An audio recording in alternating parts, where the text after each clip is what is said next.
আসসালামু আলাইকুম সুপ্রিয় দর্শক শ্রোতা আপনারা দেখছেন আজকে আমি একটি মরিচ গাছে ধরে আছি। আসলে মরিচ গাছটি এটাকে হাইব্রিড মরিচ গাছ হিসাবে আমরা চিনি। হাইব্রিডের দিকে আসলে ধাবিত হওয়ার কারণ হচ্ছে এই যে একটি গাছ থেকে আমাদের পরিবারের সকল চাহিদা মেটানো সম্ভব।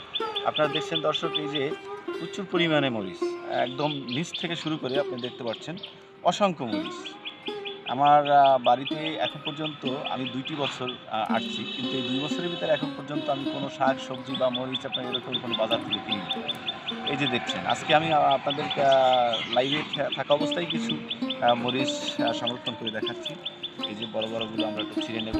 একটা গাছ থেকে কি পরিমাণে মরিচ ছেঁড়া যায় আপনারা দেখছেন।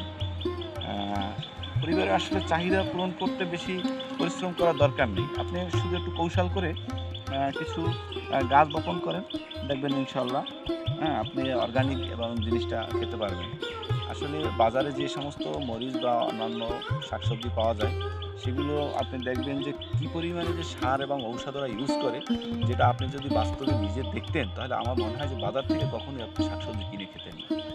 এইজন্য প্রত্যেকটা আমার যে শুভাকাঙ্ক্ষী বন্ধু-বান্ধব এবং টোটাল বাংলাদেশ বা অন্যান্য দেশে যারা আছেন আমার ভিডিওটি দেখছেন, আমি সকলকে অনুরোধ করব আপনি নিজে একটি চারা হলেও চাষ করে তারপর নিজে খাওয়ার চেষ্টা করেন। দেখবেন যে অবশ্যই আপনার শরীর সুস্থ রাখবে এবং আপনি পরিশ্রম করেও আপনার যে ব্যায়াম করা প্রয়োজন সেটাও কিন্তু আপনার এখান থেকে পূরণ করা যাবে।